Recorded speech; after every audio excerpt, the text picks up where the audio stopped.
way that you're gonna be. Who's calling that shit? Who's calling that shit? Who's calling that shit? Le Bon Mood Co, épisode 3, minimum 3. Mais aujourd'hui, on n'est pas avec n'importe qui. Invité très spécial, pionnier, avant-gardiste, SAP, vraiment beaucoup de choses, multifonctions, polyvalence. Un des sujets qui va revenir pendant l'épisode d'aujourd'hui. Totalement avec IA Vivi dans la maison. Yes sir, c'est comment mon bro? Ça va, on est là, hein. Le chemin, ça a été pour venir jusqu'ici. Ouais, ça va, pas difficile. C'est un très bel endroit en tout cas, franchement, T'aimes ce que tu vois en tout cas. j'aime bien ce que je vois. Aujourd'hui, on a beaucoup de choses à parler. Mhm. Ça va être enrichissant, je pense. Il y a pas mal de choses à discuter. Mhm. Donc, sans plus tarder, pour ceux qui ne te connaissent pas encore, est-ce que tu pourrais te présenter en quelques mots? Moi c'est Virtuose et Y'a Vivi, jeune artiste congolais de Belgique. Il y a Mhm. beaucoup de gens qui pensent que je suis de France. Non, je suis de Belgique, plus 32. Mhm. Auteur, compositeur, interprète, fashion icon, ingé son, musicien, rappeur, chanteur, artiste tout simplement. Ok. J'aimerais que tu nous dises euh, et que tu nous parles un peu de ta vie en général. Comment tu as commencé à être en contact avec la musique du plus bas âge jusqu'à l'année 2017. Pour les autres années, j'ai d'autres choses dont on parlera. Ok, ben moi j'ai commencé vraiment la musique quand j'avais 7 ans. Ok. Aujourd'hui j'en ai 30. Ça fait un Ça peu fait un moment que tu es beaucoup. là. Ouais. J'ai commencé, j'avais 7 ans. J'ai commencé à l'église. En fait, j'ai Mhm. commencé en tant que batteur. Et ce qui est ouf, c'est que déjà quand j'étais petit, j'avais des petits rituels comme ça chez ma mère. Je prenais des casseroles et des assiettes. Et en fait, j'en faisais une batterie. Ok. Et je tapais dessus et tout. Et je faisais du bruit à la maison avec les couverts et tout. Et un jour, ma mère, elle a pété un câble. Elle en a eu marre. Elle m'a acheté une batterie. Ok. C'était le premier instrument que j'ai eu. J'en avais une dans ma chambre. Je me rappelle, je dormais avec ma grande sœur, Cindy, gros big up à elle. Et on avait un lit superposé. Il y avait ma batterie. Et en fait, je jouais tout le temps. Tout le temps, tout le temps. Et ça me donnait envie de faire des concerts. Ça me donnait envie de faire de la scène. Mhm. Parce que quand en fait je jouais à la batterie, à l'époque il y avait tu sais, les lecteurs CD, les trucs comme ça et tout. Et donc ma mère elle mettait des cassettes de Laurent Bongo, des CD de Laurent Bongo et tout. Donc je jouais dessus. Et en fait à chaque fois je m'imaginais être en concert. Et il s'avère que la première fois que j'ai pu jouer à la batterie, c'était au théâtre Saint-Michel pour ceux qui connaissent. À l'époque, hein, c'est un très très gros théâtre. Il y avait il y avait peut-être 5000 personnes peut-être. Ok. À quel âge ça? J'avais 7 ans. Ah ouais. Et donc, je me suis assis sur la batterie. J'étais petit. Mes jambes, elles touchaient même pas les pédales. Je jouais quasiment presque debout. Et c'est comme ça, en fait, que j'ai été plongé dans le truc. Et dès que j'ai commencé à jouer à la batterie, j'ai su que je voulais être un artiste. Ok. Tu vois. Et puis ensuite, j'ai, à 11 ans, été dans un groupe de rap, le groupe JS, avec Moja et Jason, gros big up à eux aussi. Et en fait, c'est eux qui m'ont mis maintenant dans le rap en tant que tel. Puisqu'à cet âge-là, j'étais un peu matrixé par Lil Bo, tu vois, Lil Ouais, ok. Romeo, c'est les trucs de l'époque, tu C'est ça, vois. exactement. Et un jour, il y avait une réunion de jeunes dans notre église. Et je suis arrivé parce que eux, ils avaient rappé. Et j'oublierai jamais, Moja, il avait mis un gros t-shirt où il y avait la tête de Tupac et tout dans l'église. Donc déjà, le pasteur, il nous voyait Ça comme l'a des vu en oufs. bizarre et tout. Ouais, déjà. Et puis moi, je suis venu, j'étais là, j'étais fasciné. Il y a même encore la vidéo sur YouTube. Et quand ils ont fini leur show, je dis, moi, je veux rapper avec vous. Et ils m'ont dit, ah bah écoute, t'es petit, on sait pas si on peut te prendre et tout. Et ce qu'on faisait, c'est que tous les mercredis, on faisait des répétitions. Et j'ai dit, vas-y, mercredi, je viens, vous me laissez écrire un couplet. Si je défonce tout, je suis avec vous dans le groupe. Et c'est comme ça que ça a commencé. Je suis venu mercredi, j'ai fait mon couplet. On a rappé ensemble. L'alchimie du groupe s'est créée. Et puis c'est comme ça qu'on a sorti 3 projets. Et on était en train de préparer un album avant que le groupe se sépare. Et on a pu faire des concerts presque partout en Europe. Ça m'a permis de voyager. Ça m'a permis de faire mes premiers pas vraiment sur des grosses scènes. Ok. Et de là, on s'est séparés en 2015. Non, 2014, je pense. Et à Et partir là, de t'avais déjà quel âge? 2015, là, j'avais... Quel âge j'avais à ce moment-là? Je pense que, en tout cas, j'étais dans les débuts de ma Ouais, vingtaine. c'est ça, tu devais avoir ça, J'étais dans les débuts de ma 19, 20, vingtaine. 21. Ouais, j'étais Ouais, ouais. encore à l'école en plus. Mhm. Et donc, du coup, j'étais en train de bosser dans mon coin, mes sons. Et puis, enfin, quand on s'est séparés, tu vois, j'ai Mhm. commencé à bosser mes sons. J'ai repris Moto Moto, parce qu'il faut savoir que mon premier single Moto Moto, c'était un son qui appartenait au groupe à la base. Ah, d'accord, ok. Mais comme le son était là et que plus personne n'utilisait, je me suis dit, vas-y, je vais tester de le faire tout seul. J'en ai fait un, et puis deux, et puis trois. Et puis Azaya, gros big up. Je vais beaucoup parler de lui dans le podcast, je suis Ben, en fait, obligé. j'allais y venir, hein, de toute façon. Ouais, Azaya obligé. Ouais, Et ouais, j'ai fait un, deux, trois, quatre, cinq sons. Et puis à Casa, on s'est dit, vas-y, on commence l'album. Et c'est comme ça que en 2017, j'ai sorti mon premier album. Non, 2018. 2018. Le 25 mars 2018, j'ai sorti mon premier album en En attendant attendant MC. MCX. Exactement. MCX, on en reparlera plus tard. Ouais, ouais, ouais. Mais Donc c'est un petit peu ça le parcours. ok, ok, plutôt intéressant de voir que, en fait, pour beaucoup d'artistes, en fait, en vérité, que tu sois chrétien ou pas artiste chrétien, tu commences souvent à l'église. Bien C'est fou. sûr. La corrélation, en fait, elle peut pas se faire autrement. Ben, pour moi, l'église, c'est le meilleur centre de formation. Ok. Il n'y a pas mieux pour un musicien. Puisque nous, surtout chez nous, les Congolais, par exemple, dans les églises, il Mhm. n'y a pas de partition. Ouais, Il c'est n'y a ça. pas de. Tout se fait à l'oreille, Tout tout se se fait fait. à l'oreille. Le gars, il va dire joue Queen, Queen, Queen, Queen. Toi, tu dois Et puis essayer de tu. trouver sur ta guitare ce que c'est. Euh, Mais c'est bien parce que ça développe ton ouïe, ouais, ça développe ta sensibilité musicale, ouais. ça développe même l'art de la musique. Et souvent, il y a beaucoup de choses dans les églises qui jouent au feeling. Tu vois, il y a des morceaux, mais vous allez beaucoup être aussi dans le feeling. Et Mhm. c'est comme ça aussi que tu développes tes skills de musicien. Donc pour moi, l'église, c'est le meilleur centre de formation pour un musicien. Il n'y a pas mieux. Mais du coup, à l'église, tu jouais que la batterie, tu chantais pas non plus. Ou tu chantais aussi. Je chantais dans mon groupe, Ouais, mais mais pas pas à la dans... chorale de l'église. Ok, Non, d'accord. Ouais, non. ouais, ouais. À cette époque-là, je sais pas, j'étais trop gêné de faire ça. Je sais pas pourquoi, mais Ah j'ai ouais? géré en plus avec que des mamans et tout. Tu Ouais, c'est vois, je ça, me souvent voyais c'est mal, ça. moi, avec mes gros pantalons et tout, mes trucs Hum. bizarres. Je me voyais mal être dans le truc. Mais j'aurais pu, à un moment, je voulais, mais ça s'est jamais fait. Ok. Parce que moi aussi, en fait, j'ai été batteur. J'ai Hmm. déjà dit dans le premier épisode. Mais chanter aussi, je l'ai fait que très peu de fois, mais j'étais mieux derrière ma Kessler, ma grosse caisse et tout. Ouais, c'est mieux. Je me Voilà, j'étais sentais mieux. mieux aussi là-bas. J'étais plus à l'aise. Hmm. Donc en 2018, voilà, tu sors ton premier album en Mhm. attendant MCX. Et en fait, c'est clairement pour moi, ta carte de visite, c'est un concentré de tout ce que tu peux faire en 2018. Hmm. Pas dans les années qui vont venir, parce qu'en fait, tout simplement, tu montres que tu es un mec polyvalent qui peut poser sur plusieurs prods, qui peut faire plusieurs styles. Et je sais pas toi comment toi tu vois cet album-là et dans quel contexte il a été construit. Bah déjà, il faut savoir qu'il a été construit dans un contexte super complexe parce que à ce moment-là, bon, il y avait mes OG dans le rap gospel. Il y avait Mike Shining, légendaire MJ et Romano Daking, paix à son âme à une période. Mais j'étais tout seul.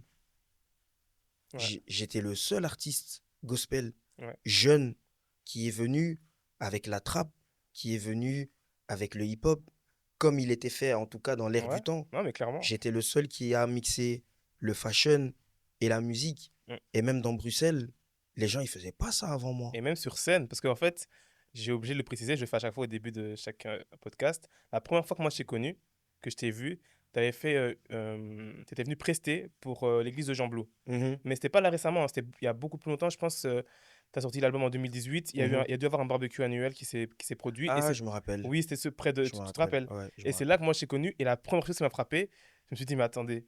Ah, donc là, c'est un artiste chrétien et tout. En fait, j'étais choqué parce que c'était vraiment la toute première fois que j'étais en contact avec un artiste chrétien de rap gospel, tu vois. Mhm, Et directement, la chose qui m'a captivé, c'est l'énergie sur mhm. scène. Et tout ce décorum que tu mets en place, c'est vrai que c'était le premier, en fait. C'est ça que je me dis. Ben, j'étais le premier et malheureusement ou heureusement, j'en sais rien, mais il y a beaucoup qui l'oublient. Mm. Moi, comme je te dis, même la mode, nous, on créait des trends dans Bruxelles sur les styles vestimentaires, quand on mettait des pantalons retroussés, qu'on le faisait avec notre musique. Les gens, ils le faisaient pas. Les gens, ils nous voyaient comme des oufs à ce moment-là. D'autant plus que tu rajoutes le mot chrétien dedans, Ouais. mais c'était encore pire. Et moi, on m'a lynché, on m'a insulté. Même les gens des églises, même ils m'insultaient. Ça veut Ok. dire que j'étais dans un entre-deux. Le contexte, il était un peu bizarre. J'étais dans un entre-deux parce que faut savoir que moi, j'ai grandi à Boxtal. Je suis un gars de Boxtal. Ok. J'ai grandi là. Ça veut dire que moi, je viens du quartier. Ouais. L'église, ça m'a permis de sortir du quartier.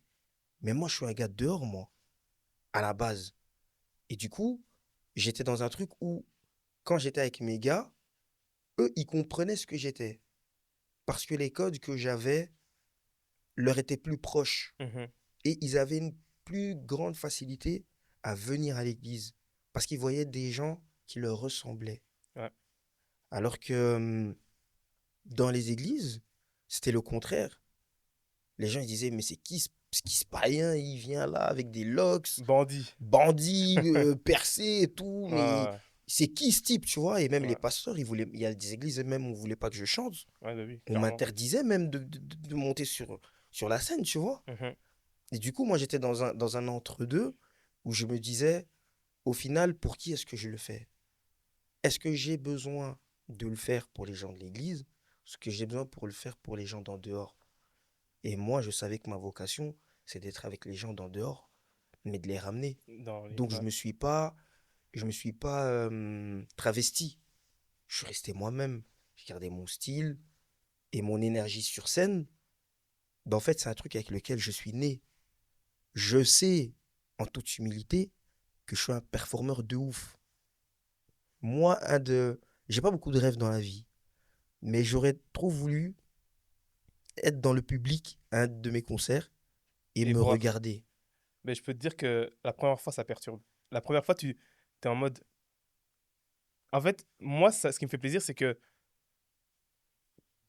tu performes comme si tu étais déjà dans une salle remplie. En fait, pour toi, tu fais pas de différence entre Exactement.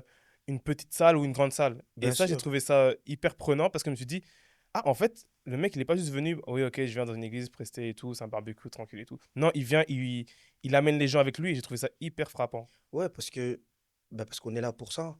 Mhm. Moi, je sais que dans la musique, tu vois, vraiment avec M majuscule, en dehors de ce que je sais faire, une de mes plus grandes qualités, c'est performer. Je suis né avec ça. C'est quand j'étais petit, ma mère, elle a même encore des cassettes à la maison. J'étais en maternelle, je faisais des spectacles.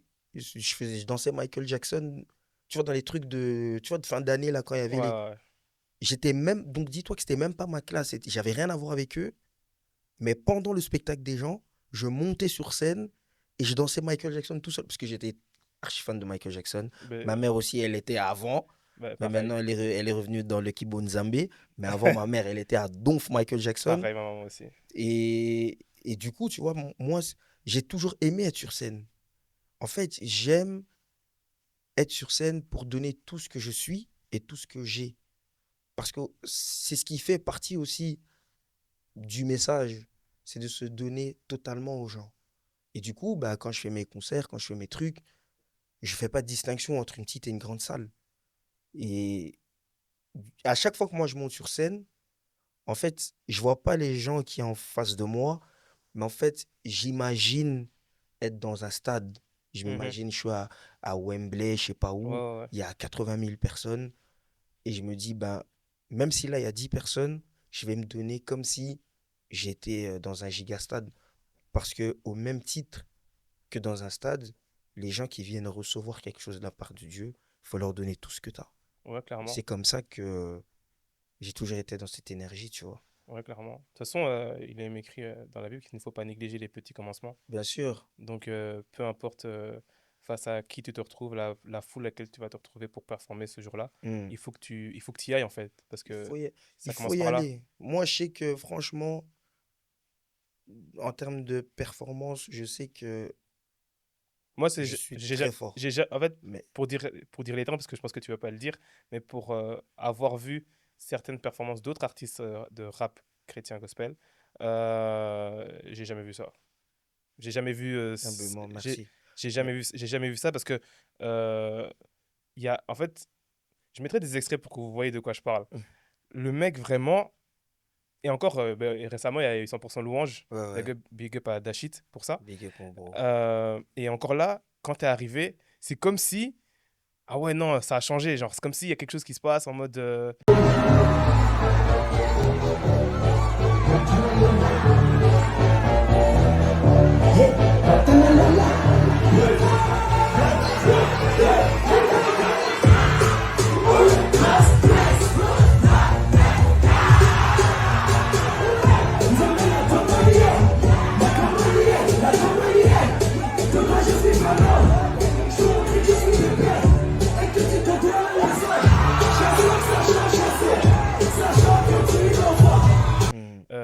le fait que toi-même, tu donnes toute cette énergie, ça prend tout le monde avec toi, en fait. Ouais, je suis vraiment content. Et je sais qu'il y a beaucoup de très très bons performeurs. Ouais. Et je sais que, tu sais, tout le monde a des qualités différentes, tu vois. Peut-être que Mhm, moi, j'ai des lacunes dans des choses sur lesquelles d'autres artistes sont meilleurs que moi. mhm. On ne peut pas tout avoir. Mais je sais que vraiment, Dieu m'a donné ce don-là de pouvoir être sur scène. Parce que quand je suis sur scène, j'oublie qui je suis.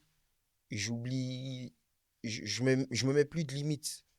Et en fait, c'est comme ça qu'il peut m'arriver de tomber, Ouais, de je sais pas, de trébucher, d'oublier même parfois mes lyrics. Des fois, je saute dans le public. Des fois, il y a des trucs que je fais, je sais même pas pourquoi je les fais. ouais. Mais je les fais parce que Le moment T t'emmène à sur le le moment, faire. j'ai senti que je devais faire ça, donc je l'ai fait. Ouais. Tu vois, mais franchement, c'est une grâce, Dieu merci, franchement. Oui, il y a que ça à dire au final, hein. Mm, Donc en 2018, tu sors un tournoi MCX et mm. tu nous racontais que finalement, ça t'a amené quelques tribulations par rapport au monde chrétien. Que t'étais Beaucoup un de peu, tribulations. beaucoup, ouais, pas qu'un peu en fait, pour dire beaucoup. Surtout que tu étais le premier. Donc en fait, souvent quand tu es le premier à faire quelque chose, ben, tu prends les coups pour les autres qui viendront après. Donc Exactement, ouais. c'est, je pense, clairement ce qui s'est passé pour ton cas, en fait. Oui, Et, oui, oui, oui. à la suite de quoi, en 2020, tu sors l'EP Yavivi. Mm, Et quand j'ai réécouté Yavivi, j'aimerais que tu nous parles de cette EP, parce que je pense que c'est une période charnière pour toi, mm, que ce soit par rapport à la musique ou même par rapport à ta vie perso. ouais. Notamment le titre Arche de Noé, Mm, qui m'a beaucoup parlé, parce qu'en fait, pour te citer, tu dis: «J'aurais pu finir avec une jambe en moins, mais Dieu a voulu travailler mon cœur. Je suis debout et je suis en vie au moins. Le poing levé, Dieu voulait pas que je meure. Je faisais des va-et-vient à l'hôpital. Votre hospitalité fait que je tiens le coup.» En plus de ça, tu as la cover où on te voit clairement dans une chambre d'hôpital. Est-ce que tu pourrais nous raconter un peu ce qui s'est passé durant cette période de ta vie? Ah, je pense que c'est la période la plus dure de ma vie, je crois, hein. Ouais, J'ai fait un accident en 2019, accident de la route, donc trottinette et voiture. ok. Pour te mettre dans le contexte, j'allais rejoindre mon gars, B-Mine, big up à lui. Et en vrai, ce jour-là, je sentais que je vais pas sortir. Je le sentais. Moi, je suis pas trop un gars des Dieu m'a dit, puisque des fois on dit Dieu m'a dit, Dieu t'a rien dit. Des fois, c'est aussi ta conscience qui te parle. Donc, Mhm. moi, j'ai pas envie de dire des choses dont je suis pas sûr. Mais en tout cas, j'ai senti quelque chose en moi qui me disait de pas sortir. Je suis quand même sorti, j'ai pris une trottinette, je suis arrivé à Place Barra, accident. Accident, le choc était tellement fort que l'os de ma cuisse est rentré dans mon genou. Oh, J'étais tout seul, j'étais par terre. Le gars avec qui ben, il y a eu la collision, il s'est enfui. ah ok. Je suis resté tout seul allongé par terre. J'ai dû appeler l'ambulance moi-même. L'ambulance, elle est venue me chercher et ils m'ont dit, ouais, mais de toute façon, t'es noir, donc tu vas pas avoir trop mal. Quoi? C'est les ambulanciers qui m'ont dit ça. Quand ils sont arrivés ou même au Quand, téléphone? quand ils sont arrivés, Wow. déjà pour arriver, ils ont pris du temps. Ils sont arrivés, ils m'ont dit, de toute façon, t'es noir, tu vas pas avoir trop mal. On m'a mis dans le truc de l'ambulance là. Ils m'ont même pas allongé, ils m'ont mis assis. Ah, Alors que mon quoi? genou, il était comme ça. Ils m'ont mis assis. Puis je disais, ouais, mais j'ai trop mal. Ils m'ont dit, mais t'es noir, t'es sportif. T'inquiète, ça va aller. On m'a gardé assis, on m'a ramené à l'hôpital. Je suis arrivé à l'hôpital. J'ai appelé B-Mine. J'ai demandé qu'il me rejoigne. Parce que je lui ai pas dit ce qui s'était passé. Ok. Il me rejoint. J'appelle Azaya, qui est venu. Et j'appelle mon manager de l'époque, Cédric Milambo. Papa Cédagro, big up aussi. Aujourd'hui, je vais faire des big up. Je suis Non, obligé de big upper les tu gens. peux, Max, Et abuse du bail. ils sont arrivés à l'hôpital. Le médecin, il me dit, ouais, c'est pas trop grave. Vous pouvez rentrer chez vous. Ça va aller. Donc, je rentre chez moi. Je fais 6 jours dans mon canapé avec l'os de ma cuisse dans mon genou. Et ils ont rien touché? Ils ont rien touché. Et à un moment, c'était devenu tellement balèze que ma mère, elle m'a dit, mais en fait, c'est pas normal ça. Ouais. On est retourné à l'hôpital. Le médecin, il m'a dit, soit on vous opère tout de suite, soit on vous coupe la jambe. Wow.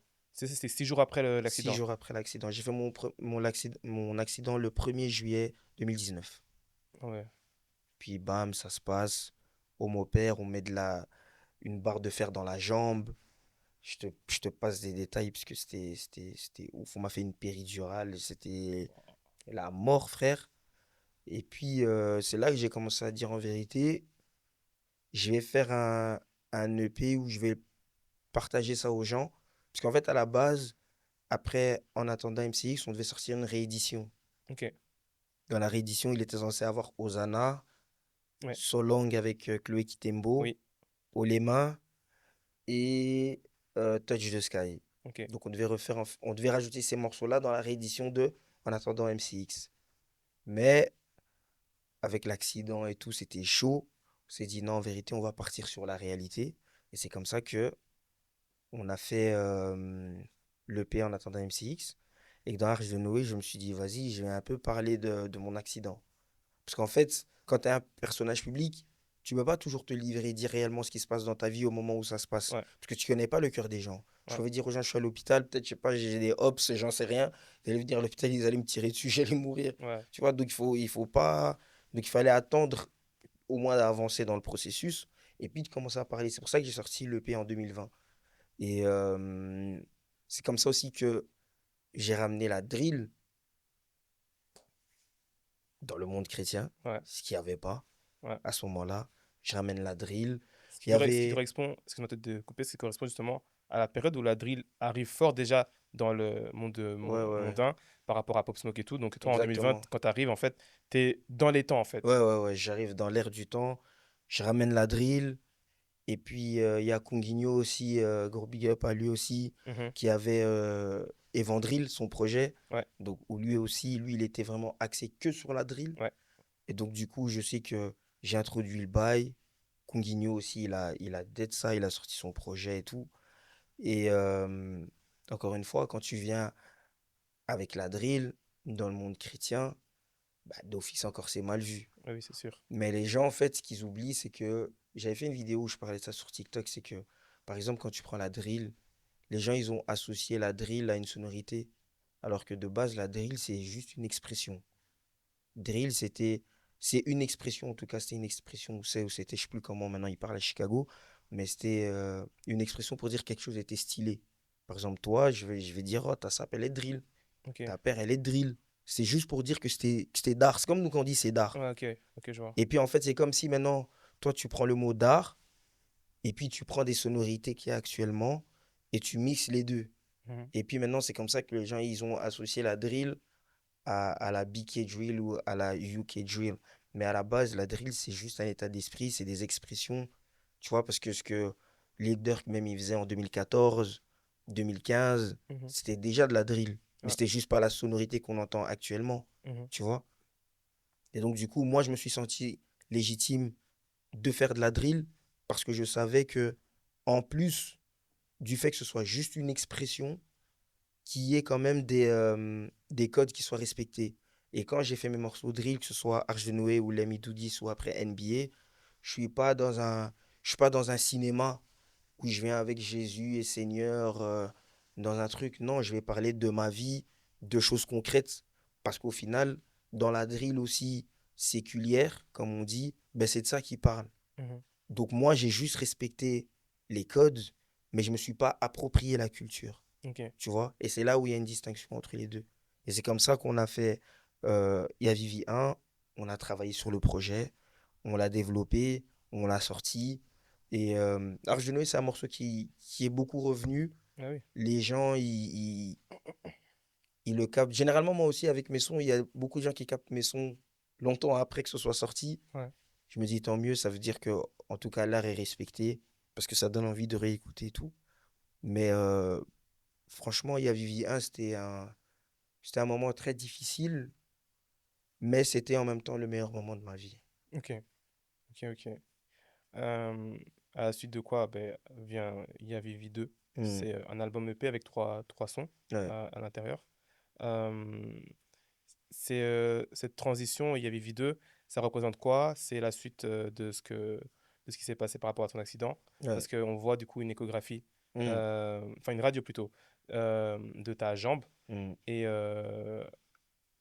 il y a un des sons qui s'appelle Never Broke Again. Hmm. Euh, moi, j'ai pensé à NBA Youngboy directement, mais bon, ça n'avait rien à voir, j'imagine. Hmm. Mais Never Broke Again, ça m'a fait penser aussi au fait que tu as été peut-être, durant cette épreuve, brisé Hmm. en toi-même pour pouvoir te reconstruire. Et notamment symbolisé par cette jambe-là qui a été brisée et qui a été, en fait, durant ta convalescence, guérie et tout. Donc, est-ce que tu pourrais nous en parler T'es un peu? trop fort, toi.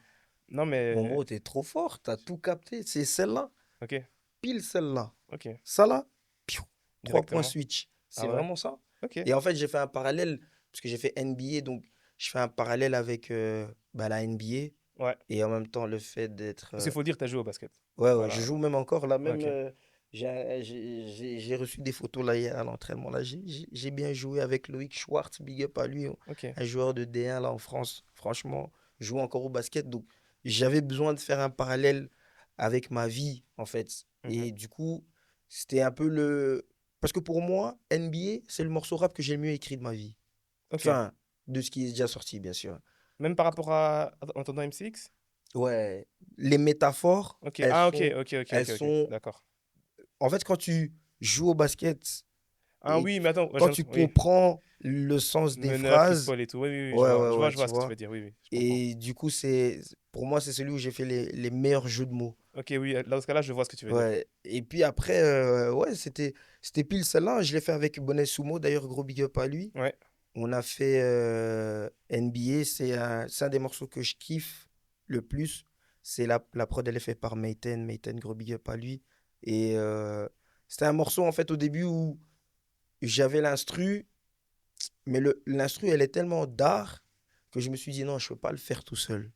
Et c'est comme ça que j'ai appelé Bonnet Sumo. Parce que c'est bien, lui, il rappe en anglais. Lui, ouais, c'est l'américain de Belgique, ouais. d'Europe même. Et du coup, je lui ai dit, ah, je suis sur un morceau. Il est venu, il a écrit son couplet. Et puis moi, j'ai fait le mien. Et puis c'est comme ça que l'alchimie, elle s'est créée, tu vois. C'est un de mes morceaux préférés de moi. Ok, Ouais. ok, ok. À la suite de quoi, 2022 t'enchaînes. Il y a Vivi 3. Et personnellement, euh, en fait, j'ai pété un câble. Je t'explique. Le morceau Ayeye avec Azaya, pour moi, en fait, c'est encore une fois de la polyvalence, mais c'est tellement dingue parce qu'on est en 2022 et t'es dans l'air du temps et tu nous sors Ayeye, un morceau typiquement afrobeat. Euh, Mm. Franchement, quand j'ai entendu le son, j'ai pensé à Davido direct. Ouais, ouais. Davido direct, j'ai fait. Mais le mec, en plus, le mec maîtrise. En fait, c'est comme si il y a un nouveau style qui sort, qui pop, boum, tu glisses dessus, mais c'est pas en mode ah, c'est forcé et tout. Non, en fait, Mm. ça passe bien. Et là où tu m'as vraiment choqué, parce que c'est pas un style de musique qui est facilement appréhendable, c'est le morceau Lego. Amapiano, s'il te plaît, virtuose. Amapiano, quand même. En plus, quand je t'entends poser dessus, je suis en mode, mais ouais, en plus, ça glisse. En fait, tu fais même pas la différence entre un Belge et un mec qui vient d'Afrique du Sud à ce moment-là, parce qu'en fait, tu te dis, le mec est vraiment bouillant. Moi, c'est ça qui m'a vraiment parlé, et c'est là que je me suis vraiment dit, en fait, le mec peut vraiment aller sur tous les tableaux. Euh, Dis-nous un peu, Vivi 3, c'est quoi? Là, on voit en fait tout simplement que ça y est, l'histoire est derrière toi. Enfin, Mm. l'accident, c'est l'étude du passé parce qu'on voit les boulons qui ont été retirés, on Mm. voit le métal qui a été retiré. Et comment tu étais à ce moment-là? Ah, il y a Vivi 3, c'était le mood de. Je voulais simplement remercier Dieu parce que on m'a pas coupé la jambe, je suis resté en vie, comme j'ai dit dans Arche de Noé, parce que j'aurais pu mourir aussi. Oui. Et franchement, il y a Vivi 3. En fait, c'était la suite de Sans toi. Parce que tu vois, Sans toi, c'est le dernier morceau de Yavivi C'est 2. c'est mon morceau préféré de toi en slow. C'est aussi mon morceau préféré. Mais je crois que c'est mon morceau préféré de moi, tout court, moi. Mais moi, j'étais presque à penser ça, mais quand j'ai entendu la piano, j'ai fait ah, désolé, mais ça me parle trop. Mais sans toi, c'est mon morceau préféré de toi en slow. Genre, Ah ouais? ouais, Bah je kiffe franchement, trop. merci, ça me fait plaisir parce que Sans toi, par exemple, je l'ai écrit aux États-Unis. Ok, J'étais aux States. Parce que après mon accident, je suis parti vivre à Atlanta pendant une longue période. Et c'est là-bas, en fait, que j'ai composé le morceau. Et c'est pour ça que le morceau, il a quelque chose de spécial parce que je l'ai composé dans un contexte spécial. ok. J'étais aux States, j'étais dans le label de Lecrae, je sais pas si tu connais. Si, bien sûr, c'est l'artiste chrétien, Ouais, là, le Cré, ouais, ouais, ouais, je connais j'étais fort. là-bas dans leur studio, on a fait du son. C'était comment là-bas même, l'expérience et tout? À, C'est dingue, à, hein? à Atlanta, Ouais, avec le on a Cré et failli tout. me Ouais. tirer dessus, frère. Ah ouais? On a failli me tirer dessus. Waouh. Lil Baby et ses gars allaient me tirer dessus. Ah ouais? Oh, Oh, raconte là, frérot, je oh, te faut qu'on dis, sache. c'était un truc de ouf. En fait, moi, je suis un ouf. Je suis vraiment un ouf. Frérot, je te dis, Lil Baby que vous voyez là aux États-Unis, Ouais, ouais, il a ouais. failli tirer sur moi, il y a Vivi, moi, là, de Bruxelles. Oh, Frère, c'est un truc de ouf. En fait, il s'est passé quoi? Je vais te faire la story en cours. Je suis au Lenox Mall. C'est le centre commercial, en fait, des stars. Ok. À chaque fois que tu vois les Nox Mall, tu vas croiser des stars et tout et tout. Donc, c'est toujours dans le bon. Et en fait, moi, tu sais bien, moi, je suis dans mes bails de mode, donc je Ouais. m'habille T'es à en moi, sap, tu t'es en vois. sap, t'es en sap. Et en fait, ce jour-là, j'ai mis un bandana rouge Ah. que j'avais accroché autour de mon cou ici, là, tu vois. Donc, en fait, ça allait, Ça c'était allait avec dans ta mon tenue, outfit, mais. tu vois, parce que moi, je le faisais déjà ici à BX. Ouais. À un moment, j'étais j'avais une période de 2020, j'étais fort, 2019, 2020, 2021, j'étais fort West Coast. Ok. Cortez, Dickies, bandana, tank tops, tu vois, j'étais dans le truc. Et en D'ailleurs, fait, Drake ou Kendrick? Je suis obligé d'y venir, hein. Parce que la ça. colobarien. Non, bon, non, je vais te dire après. Ok. Mais, bon, attends, je finis d'abord ma story parce que là, il m'a perturbé le cerveau, là. Mais je vais revenir Vas-y, dessus. vas-y, reprends, reprends. Mais T'étais au ouais, donc Lennox et tout? j'étais au Lennox Mall et tout. Et en fait, moi, quand j'étais là-bas, avec mon cousin, je parlais français. Ouais. Tu vois, mon cousin Tony, d'ailleurs, big up à Tony. On était là à Atlanta. Donc, on est dans les magasins, on parle français. Parce que, tu as vu, les Français, les Américains sont matrixés par les gens qui parlent français. Mhm. Et moi aussi, naturellement, frère, l'anglais, c'est pas ma langue maternelle. Donc, naturellement, je parlais français directement. Et donc, on parle et tout. Et en fait, je vois des gars qui passent à côté de moi et qui me regardent, qui me fixent. Et moi, en fait, dans ma tête, c'était parce que je parlais français. Donc, ils se sont dit, ah, sûrement, c'est un étranger, le gars, il est juste là, tranquille. Frère, on fait les magasins et tout. Je vois des gars qui passent. Mais quand je dis des gars, c'est des lots de 15, 10 personnes, tu vois. Ouais. Ils passent, ils me fixent. Et frère, en fait, moi, comme je parlais avec mon cousin, je sentais qu'il y a des gens qui me regardaient, mais je m'en foutais, Sans tu vois. plus. Maintenant, on monte, parce que c'est sur plusieurs étages, on monte au premier étage et tout. Et en fait, on voit, il y a un grand rassemblement devant un magasin. Et Lil Baby, il est rentré dans le magasin et il a payé euh, tout ce qu'il y avait dans le magasin. Et il a dit, en fait, toutes les personnes qui veulent rentrer, servez-vous. Donc, en fait, tout dans le magasin, c'était gratuit. Parce que Lil Baby, il est rentré, il a tout payé. Ouais.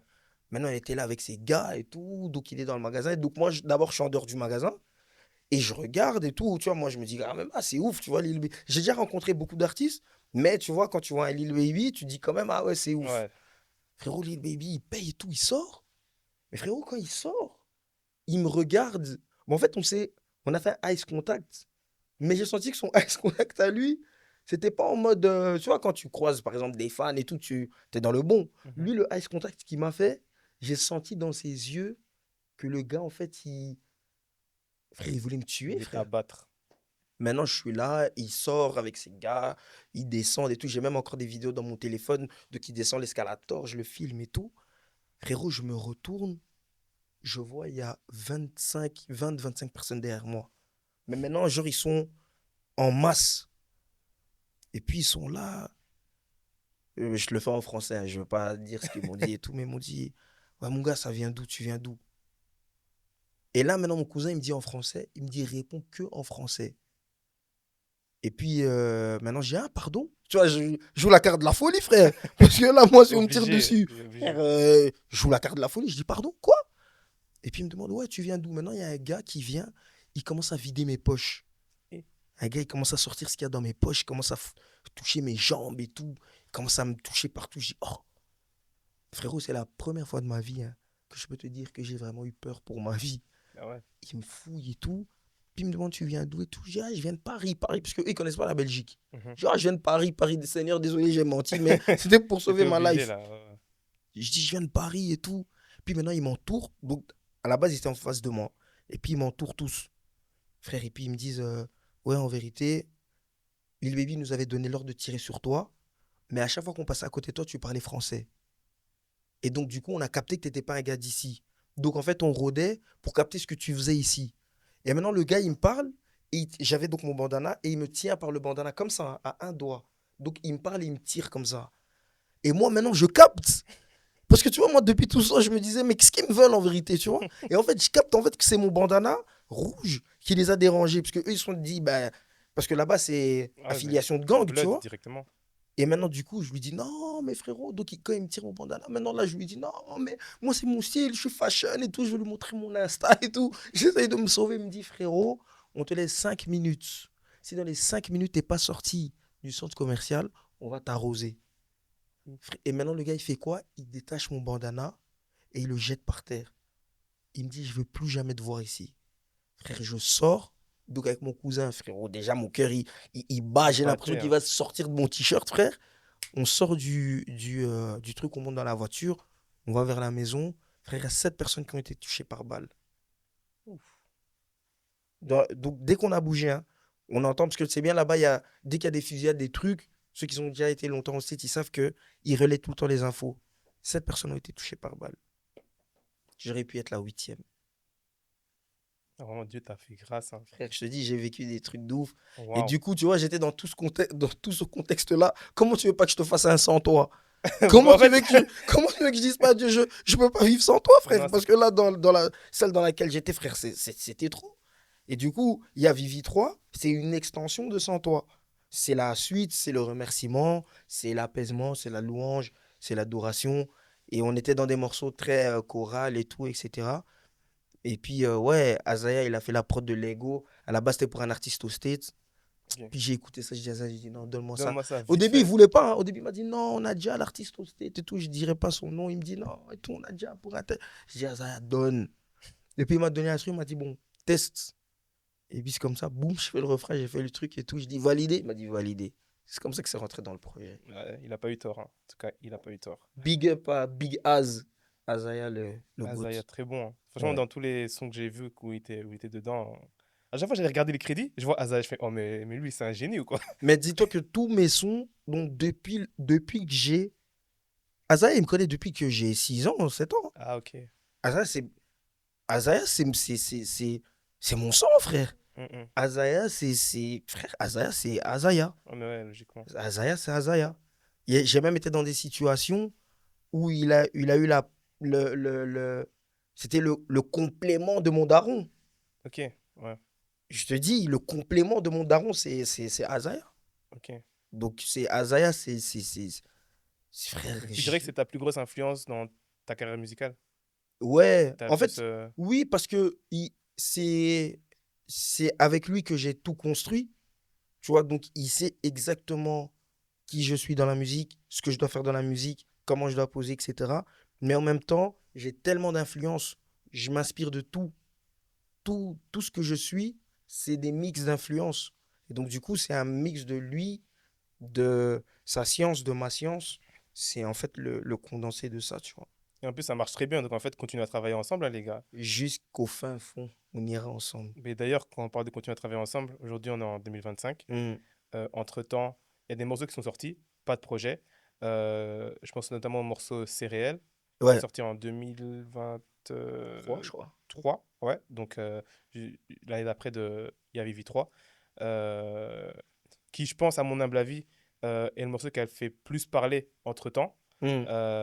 Parce que même moi, quand j'étais un peu détaché du rap gospel chrétien, quand j'ai entendu C'est réel, j'ai fait oh ouais, c'est réel et tout, pas mal et tout, hein.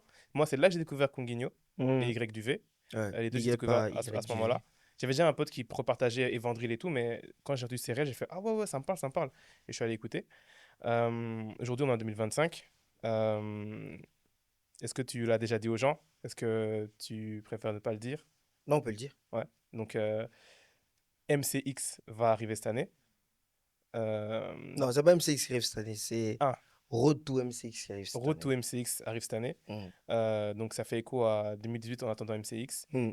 Est-ce que tu pourrais nous en dire un peu plus sur le projet? Enfin, Là, je prépare mon deuxième album. Ça va être mon meilleur album. ok. En tout cas, meilleur que le premier. Ce sera un très très bon album parce que j'ai beaucoup de choses à dire, j'ai beaucoup de choses à partager. Il s'est passé beaucoup de choses dans ma vie personnelle.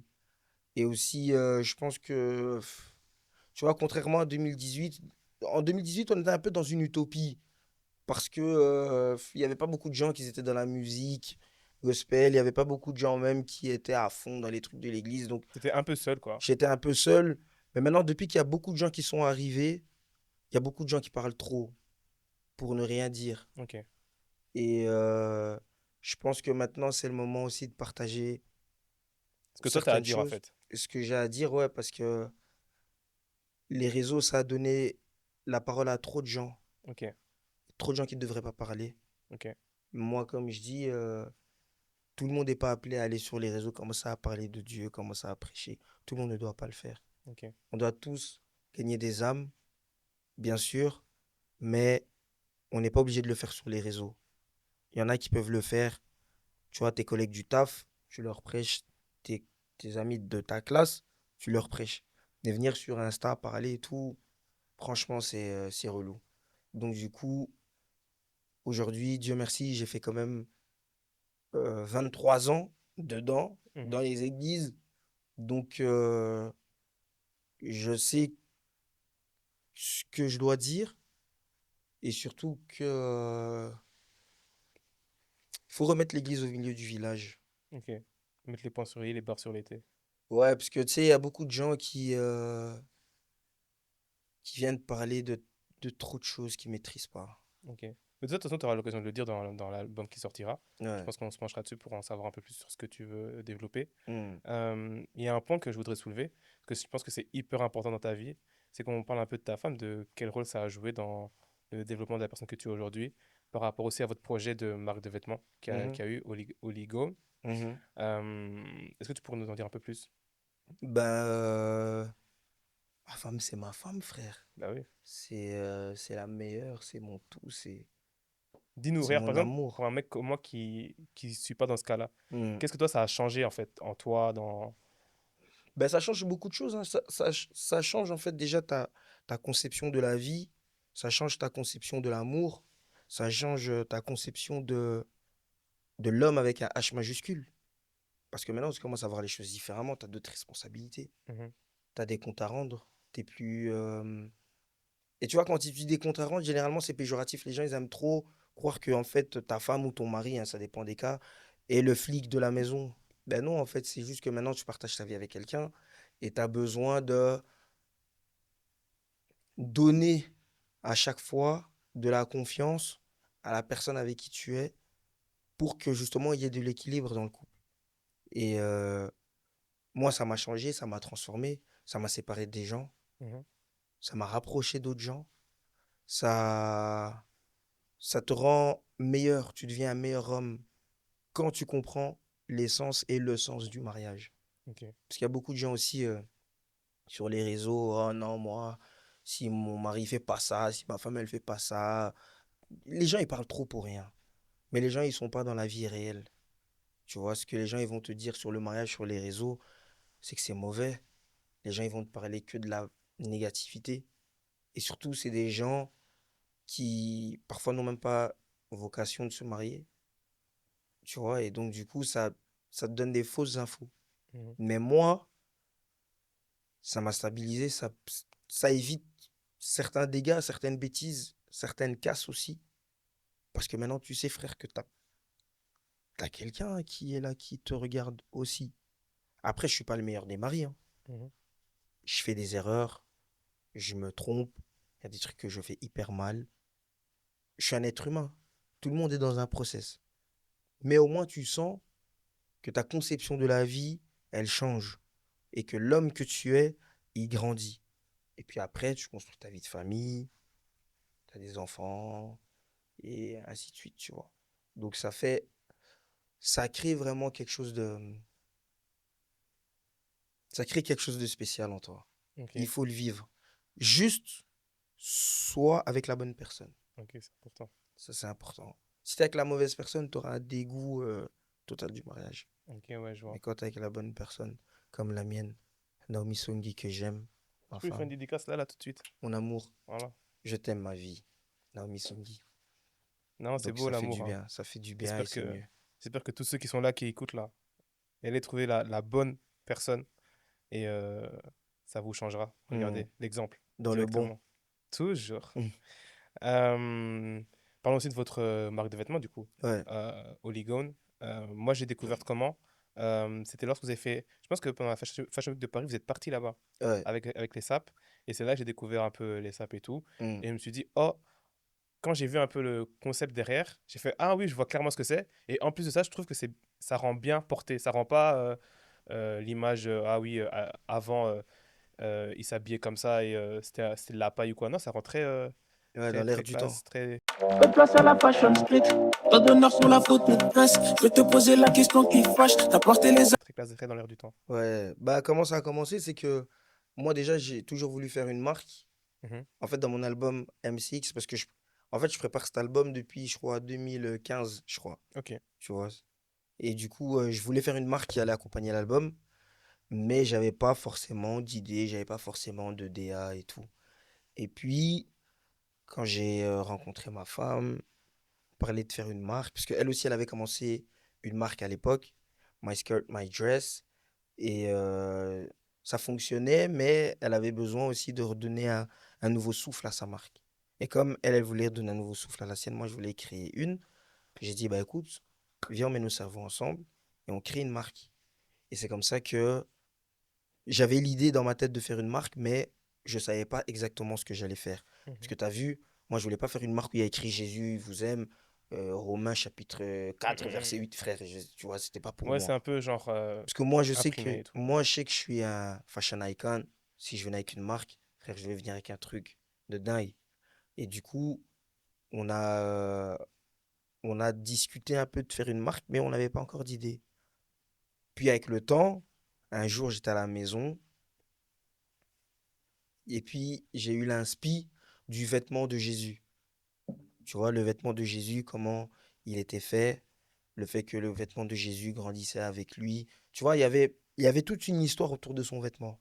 En fait, je me suis dit, ok, je vais partir de ça.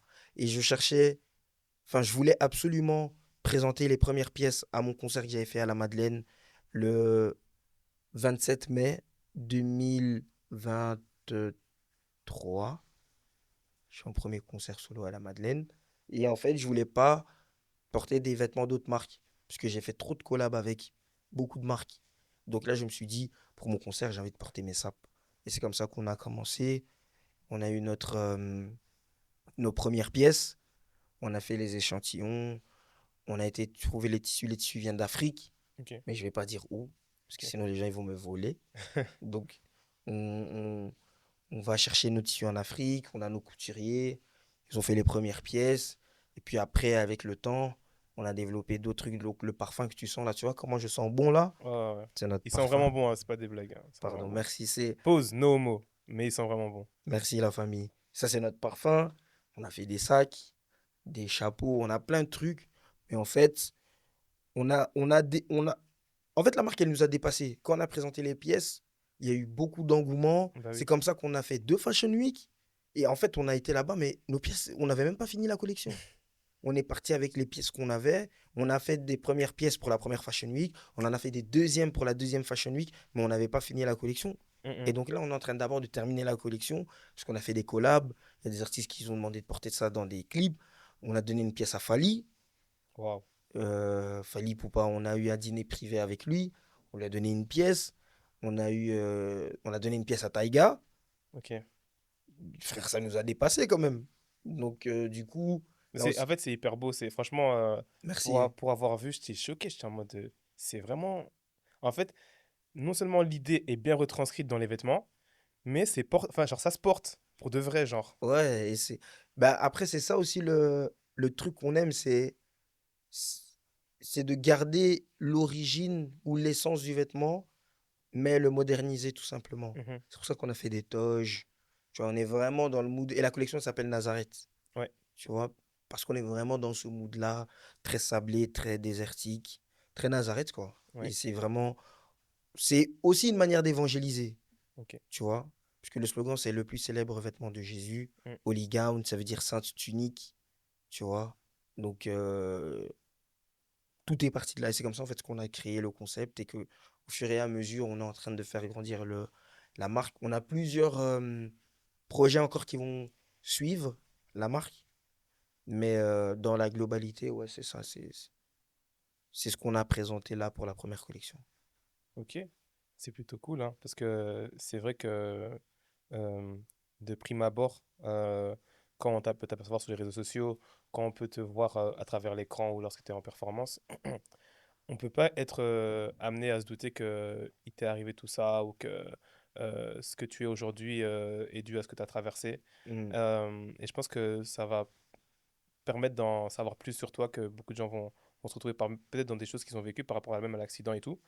Et tu vas pas esquiver la question, Drake ou Kendrick? Hmm. Franchement,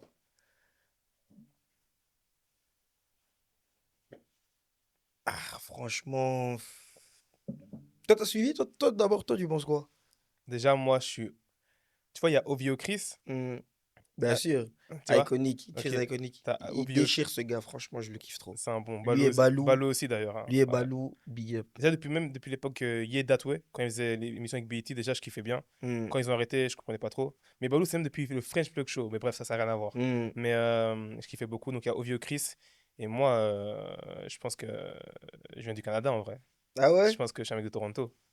Au final, je pense que In My Feeling, je pense que tous les sons, je pense que tous les bangers, je pense que chaque été, je pense que chaque année, Hmm. c'est Drake. Donc, moi, je suis Team Drake. Ouais, moi, je comprends. Et moi, je vais apporter un angle. Je vais apporter un angle un peu différent. C'est un angle un peu. Je vais pas dire gospel, mais un angle un peu. C'est que moi, je pense que aujourd'hui, ce clash-là, il nous a montré. Enfin, il a mis plusieurs choses en perspective, notamment la culture de l'homme noir. Parce que c'est un angle de vue que Kendrick a beaucoup pris Mhm. dans ce clash. Et moi, je suis pas pour les clashs et tout ce genre de trucs et tout. Je suis pas dans celle-là. Mais ce que je trouve intéressant, en tout cas, de mettre en lumière et de mettre en perspective, c'est vraiment la question identitaire de l'homme noir. Comment est-ce qu'on est vu? Comment est-ce qu'on est perçu? Quelle étiquette il y a sur nos fronts au final? Tu vois, quand les gens nous regardent. Mhm.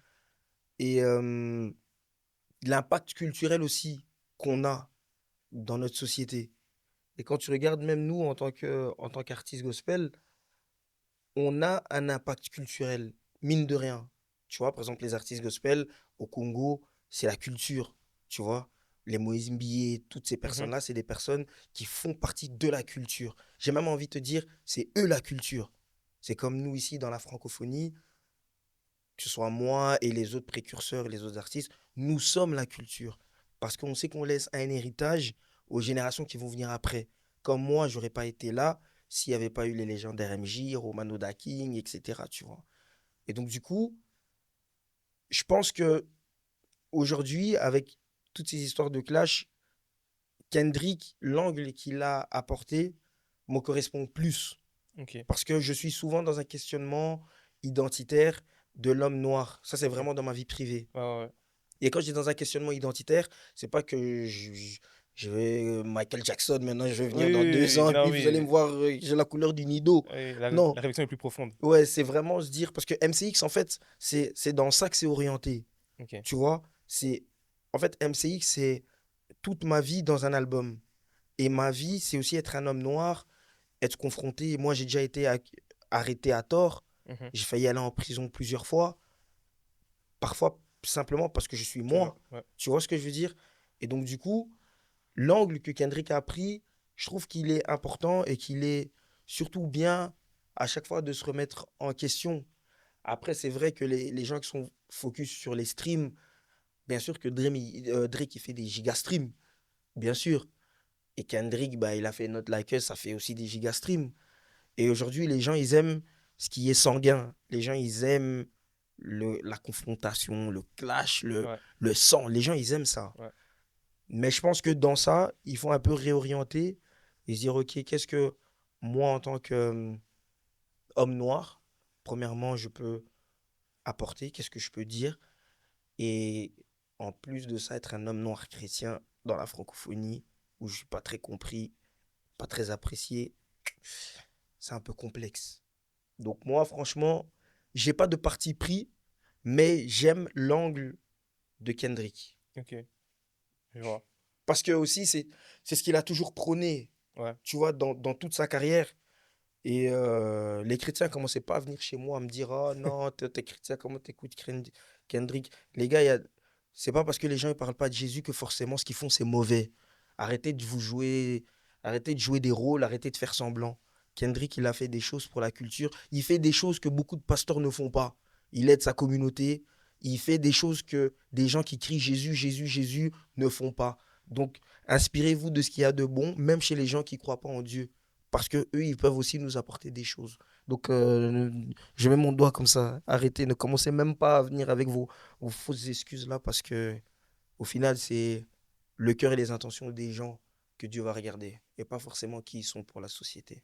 Ouais. Ok. Bon, pour moi, en tout cas, aujourd'hui, pour cet épisode, ce sera tout. Je vous laisse entre d'excellentes mains, encore une fois. Et je te laisse le plaisir de conclure, de dire ce que tu veux, partager tes actualités. Et merci pour l'épisode, en tout cas.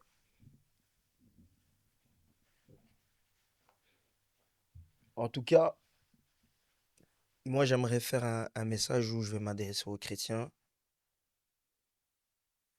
parce que c'est vous qui êtes en face de moi, très souvent.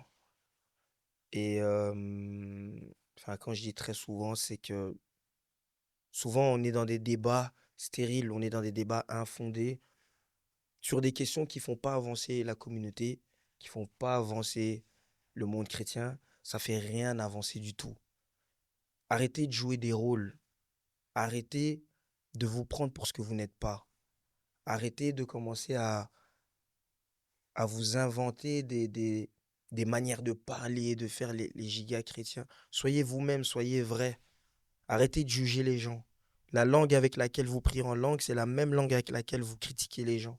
Et pensez pas que les seuls péchés, c'est oui, aller coucher avec des filles, aller faire ceci avec cela. Critiquer, mal parler sur les gens, se moquer des gens, c'est tout aussi grave. Donc, arrêtons de nous donner des genres et arrêtons de créer des débats qui vont rien amener du tout. Soyons nous-mêmes, faisons des choses productives et arrêtons de mettre les pensées de chacun en clash. Moi, je suis un artiste, il y a des gens, c'est des pasteurs, il y a des gens, c'est des évangélistes. Chacun est ce qu'il est. Mais il faut qu'on comprenne que c'est en mettant toutes les forces ensemble qu'on arrivera à un but commun et qu'il y aura réellement les choses qu'on espère.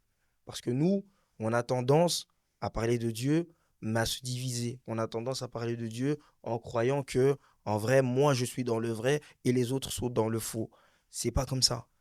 Comprenez que tout le monde est ce qu'il est parce que Dieu a mis quelque chose en lui. Complétons-nous.